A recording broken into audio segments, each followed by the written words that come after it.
Mr. President, I got to say, I'm a little confused about what's happening right now. The Republican Party is in charge, totally in charge of Congress.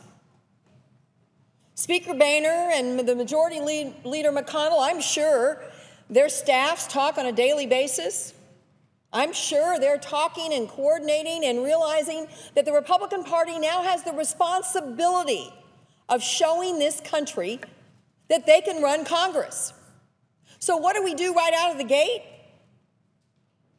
We threaten to shut down the department of our government that protects our homeland while ISIS is burning prisoners alive on film.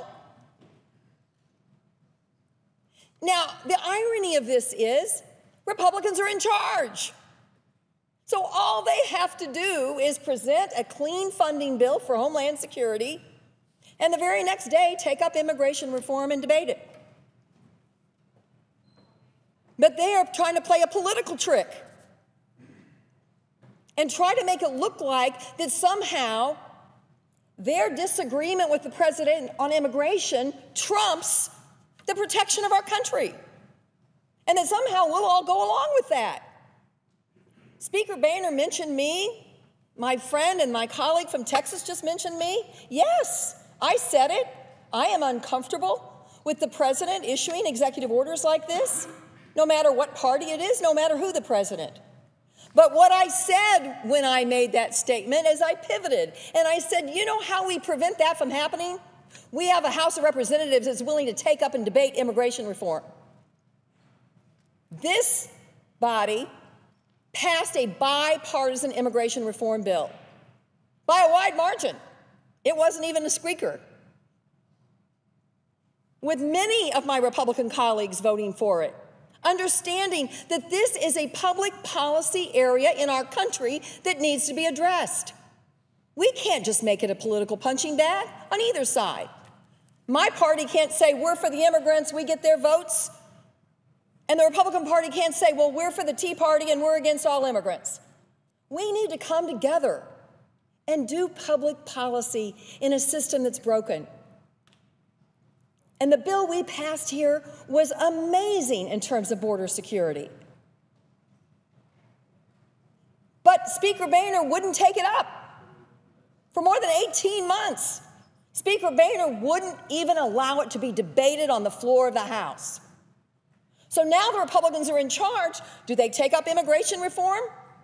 Do they have a proposal? By the way, and that's the way you get rid of the president's executive order, is we do our jobs. We do our job. So it's a little bit like replace for health care. I've heard repeal and replace for 4 years. Has anybody seen replace? Has it been identified anywhere? Because if it's out there, I'd love to see it, because it's been talked about a lot. Well, the same thing for immigration.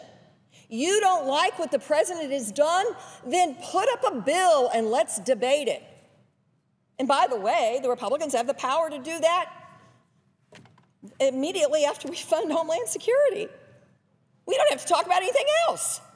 We can stay on immigration reform and pound out a compromise and public policy that won't please everyone, but will do exactly what the American people want us to do, and that is find a compromise that works. As countries around the world have united in their opposition to ISIS and the barbarians that are participating in ISIS activities, as all of our allies, and some who haven't traditionally been our allies, are beefing up their cybersecurity, their border security, beefing up their homeland security, their airport security, adding more resources. What are we doing in America? Talk about a mixed signal. We're threatening to shut ours down. We are threatening to shut ours down to score political points. So I know there'd be tough votes on immigration reform when we debate it. For me in my state and for many in their states, we had those tough votes last year, the year before. And we pounded out a bill that nobody loved, but it was pretty good. It made sure, by the way, that people who had broken the rules went to the back of the line. You want people who break the rules go to the back of the line? Then let's get busy on immigration reform. But this is exactly the nonsense that frustrates Americans. Threatening to shut down a vital part of protecting our country in the name of politics. So I am, the notion that the senior senator from Texas, the assistant majority floor leader, just said that we were denying a debate, that's absurd on its face. We debate whatever the Republican Party wants us to debate now. They're in charge. So step up, fund Homeland Security, and move on to an immigration debate. You'll find a lot of willing partners trying to find a way forward, but not with this gamesmanship. Isn't going to happen. Isn't going to happen. Because Homeland Security is too important, especially at this moment in our history.